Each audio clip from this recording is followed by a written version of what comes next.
रहता है। रोग क्या है, रोग होता क्या है? संतुलन वाला रोग क्या है? अब की बार हम उसका भी एक बनवा लेंगे, हमको ध्यान नहीं, ये ध्यान आया था, तो हमने ये बनवा दिया। कल रात ही तो बनवा के लाए 10 बजे,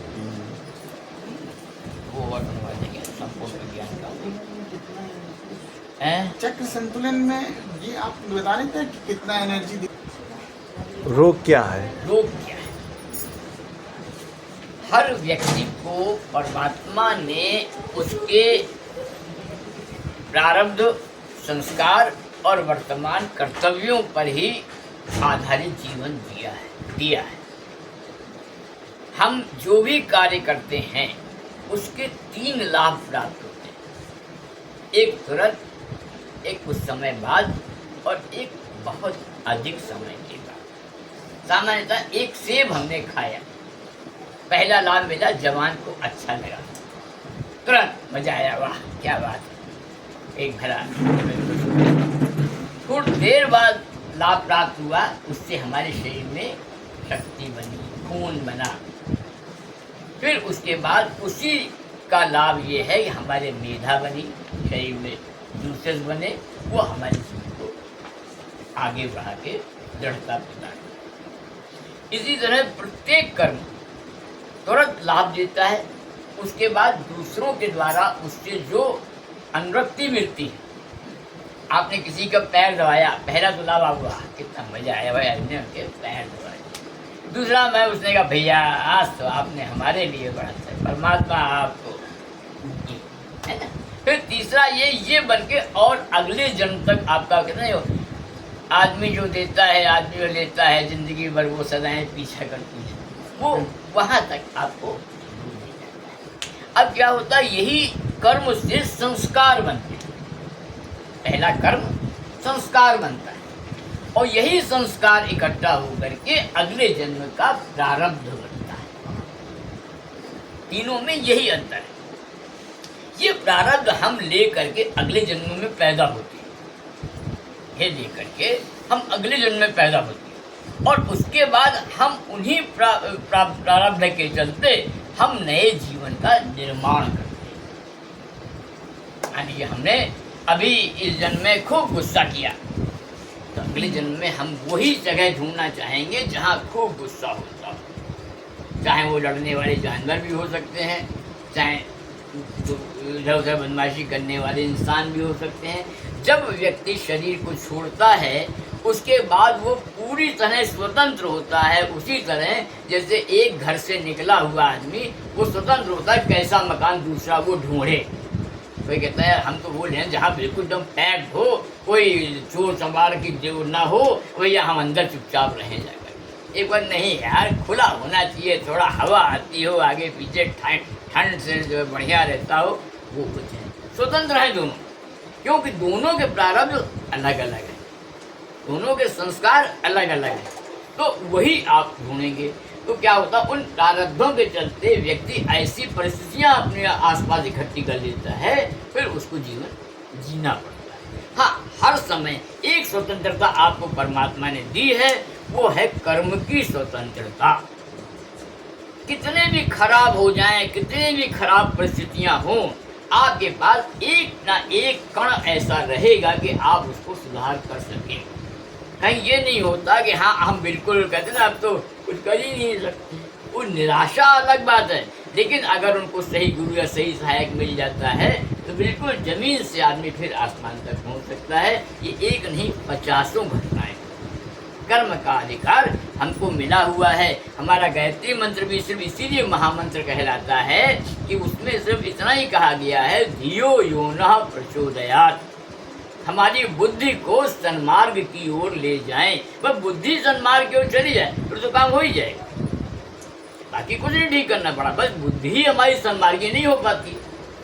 एक आदमी को एक कमरे में कहा आंखें बंद कर देंगे, तुम भाई ढूंढ लो, निकल जाओ।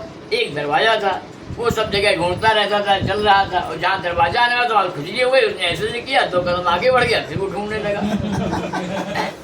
तो कहने का मतलब, अगर आपके पास बुद्धि सन्मार्गी नहीं हुई तो आप ढूंढते रह जाओगे। और अगर बुद्धि सन्मार्ग की ओर है तो इसीलिए गायत्री मंत्र कोई ऐसी देवी गायत्री नहीं है जिसने किसी राजा के यहाँ जन्म लिया हो, किसी देवता से शादी की हो, किसी राक्षस को मारा हो, ऐसा कुछ भी नहीं। गायत्री का कोई कहानी नहीं है। गायत्री मंत्र सूर्य मंत्र है। सूर्य, क्योंकि हमारा सूर्य जो है वो हमको ऊर्जा देता है और उसी का वो मंत्र है, इसीलिए गायत्री मंत्र महामंत्र है ना? बस हमको अपनी बुद्धि को सन्मार्ग की ओर ले जाना है।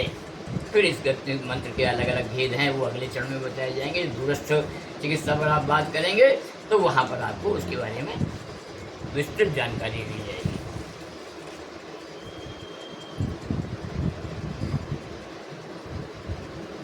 अब इसमें जो है, अभी इसमें और है जो बीच में हम छोड़ देंगे कि रोगों में रोग कितने प्रकार के होते हैं। सुबह हमने थोड़ा सा हिंट दे दिया था, क्रोध, घृणा, ईर्षा और शॉर्टकट, ये सारे जो हैं बीमारी हैं। इनसे ही अगर आप अपने उसको बांटेंगे, जब पेशेंट देखने जाएंगे, कोई भी आप चेक करिएगा कि जो भी, जैसे हमारे कोई कहता है हमें जॉइंट्स पेन है, आप पूछिए उसके जीवन कैसा रहा है। कहीं ना कहीं कोई ऐसी चीज़ दबी आपको मिल जाएगी कि वो अपनी बात नहीं कह पा रहा है, कुड़न भरी हुई है किसी कारण से, तो उसको जॉइंट पेन होने निश्चित हैं। अब अगर आप उस स्तर पर जा कर के उसके लाभ दे सकें तो वो उसको खुश आपको ताकत मिलेगी। कुछ भी बहुत बहुत क्रोधी हैं, आप किसी पैरालिसिस के पेशेंट पे बात जाइए जा कर के हैं, तो क्या है कि वो इतना क्रोध करते हैं, उससे उनका नस फट गई था, उनका वो थक्का बन गया था, क्लॉटिंग हो गई। ये डॉक्टर बताता है तो कैसे बन गया? ऐसे बन गया कि उन्होंने इतना क्रोध किया। किसी भी आप any type of paralysis patients आप पूछिए आकर के, घर वाले कहें भैया ये गुस्सा बहुत कर रहा था, तुरंत है बताएगा। हम तो एक नहीं 50 मरीजों से पूछते हैं और बड़ा आनंद लेते हैं उसमें, जब निकलता है उसमें से तो हम कहते हैं भैया कारण तुम्हारे बीमारी का ये है, चलो भाई इलाज तो हम करने आए हैं, पैसा हमें चाहिए ही, तो भाई हम तो हाथ पैर मोड़ेंगे ही, तो फिजियोथेरेपी। लेकिन इलाज फिजियोथेरेपी नहीं है, इलाज यही है कि अपना ब्रेन को अगर आप सन्मार्ग की ओर दे जाएँ, बुद्धि को, तो आप जल्दी ठीक हो जाएंगे। वरना तो सब भगवान जाने क्या करना चाहता है, वो आपको ठीक करना, ठीक हो जाएंगे, नहीं ठीक करना चाहता वो ठीक। और इसमें भी अपने आप ही आप दूरस्थ में पढ़ेंगे, इसमें एक इजी टू डेथ भी सिंबल होता है। इजी टू डेथ, अगर कोई बिल्कुल तड़प रहा है पेशेंट, मर नहीं रहा है, और आप उसका उपचार कर दें ध्यान करके, तो वो जल्दी मर जाएगी। इसका मतलब ये नहीं कि आप किसी हत्या करना चाहते हैं, ये मतलब उसका बंधन खुल जाएगा। ऐसे शुरू में कई मरीज, तो हमारे एक साथी थे डॉक्टर दिनेश तिवारी करके, वो हमसे मजाक, भाई दोस्त तो दोस्त हैं, अबे यार तुम क्या करते हो, तुम यार जिसको ये आँख बंद करते हो मर जाता है, तो तुमसे डर लगता है हमको। तमाम क्योंकि होता यही था कि भाई जो ऐसा भी पेशेंट अगर है तो अगर उसको इजी टू डेथ आपने दे दिया तो निश्चित, और ऐसा नहीं कि वो सब मर ही जाएंगे, भाई जैसे ठीक होने वाला है, कोई और संकट है उसके ऊपर, तो वो निश्चित अगर आप जब उसको देंगे और श्रृंखला उसकी टूटेगी, उसका बंधन टूटेगा, तो वो अपने स्वास्थ्य को रिकवरी कर लेगी। लेकिन वो आपके हाथ में नहीं, किसी की मौत आप नहीं रोक सकते। आप सोचेंगे नहीं साहब, अरे फलाने तो बहुत बीमार है यार, उनको बचा ही लो, ऐसे कैसे बचा? हम कौन होते बचाने वाले? हम भगवान से प्रार्थना कर सकते हैं। जी जी जी। ऐसे एक बार हमारे साथ हुआ, जो भी आपने बताया इजी टू डेथ वाला, हम लोग कुलवंती में थे, तो एक पेशेंट था, उसको फांसी लगा ली उसने, और हफ्ते भर हो गया ना वो कवर हो ना वो डेथ हुई उसकी। तो लगे पेशेंट को, वो जो था वहाँ का वार्ड बॉय को परेशान के लिए, बताओ यार क्या करें, मैं तुम क्या चाहते हो? कहता चला जाए। हम कहा ठीक है, उसके पास गए, सर में हाथ रखा, खाली नमः शिवाय करते रहे। सेकंड डे वो चला गया। एक पेशेंट बच्चा था 6 साल का, उसकी सूसू पाटी, मुंह नाक से ब्लड आता था, और डॉक्टर्स कहते थे बचेगा नहीं सर, बचना चाहिए। तो उसके सर पे हाथ रख के खाली गायत्री मंत्र पढ़ते थे, 2 मिनट 4 मिनट जितना समय होता था एक्स्ट्रा, और बाकी उनसे वहाँ जो वार्ड बॉय और सिस्टर्स वगैरह बैठ रहे थे उनसे बोलते थे तुम लोग करते। 3 दिन के अंदर वो ठीक हो गया। चौथे दिन हम उससे बात हुई, क्या खाओगे? कढ़ी चावल खाइए।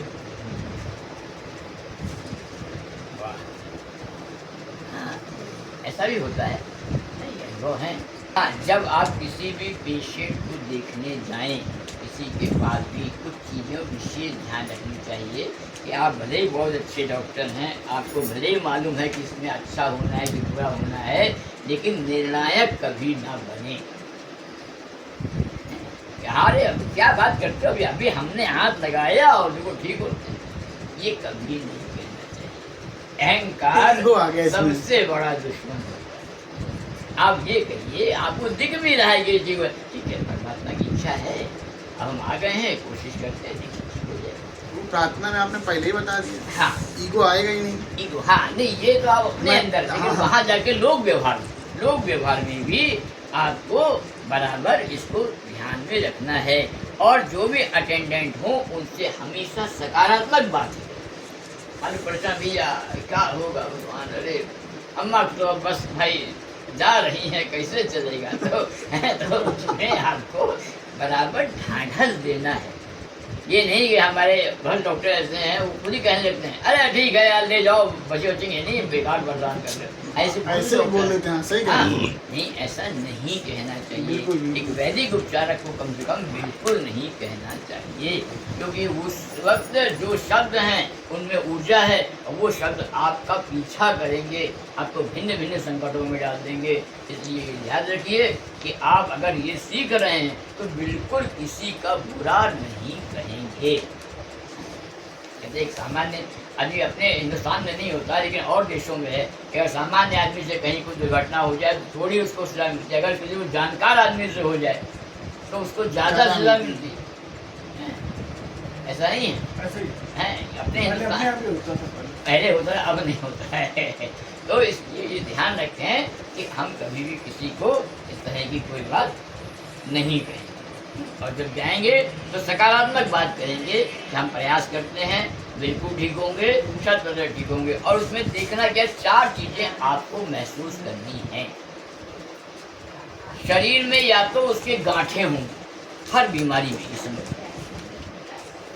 या बॉडी में अलग से गर्म होगा या ठंडा होगा।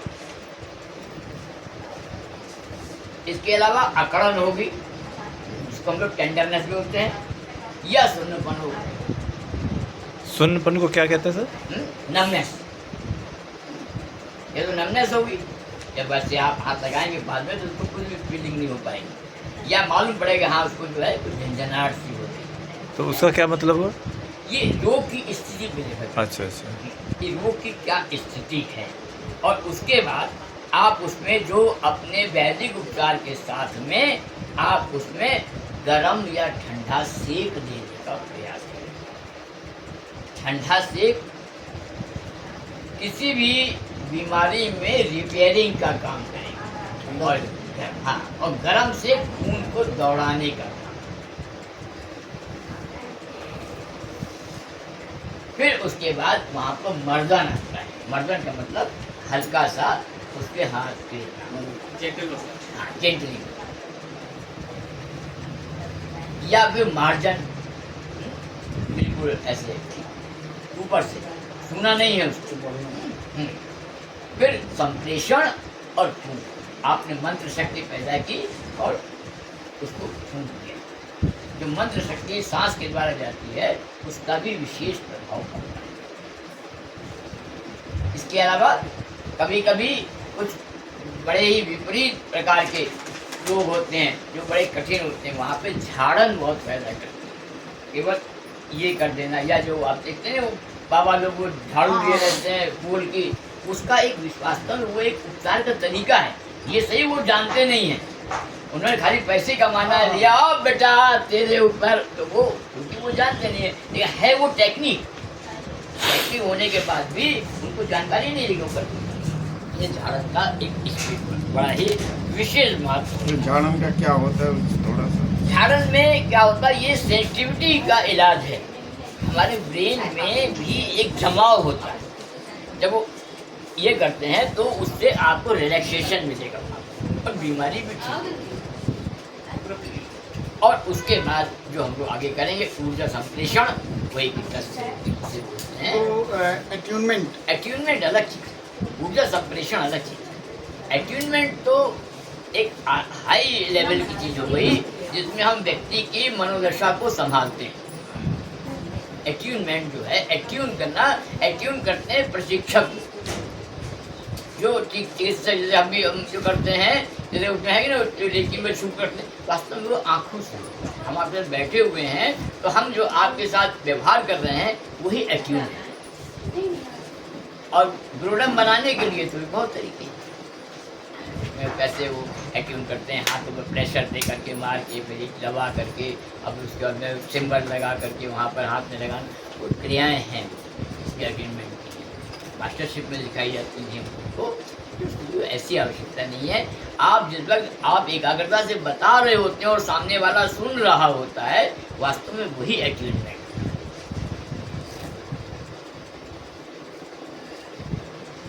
क्योंकि हम लोग उसमें गुरुडम को कोई बढ़ावा नहीं देना चाहते।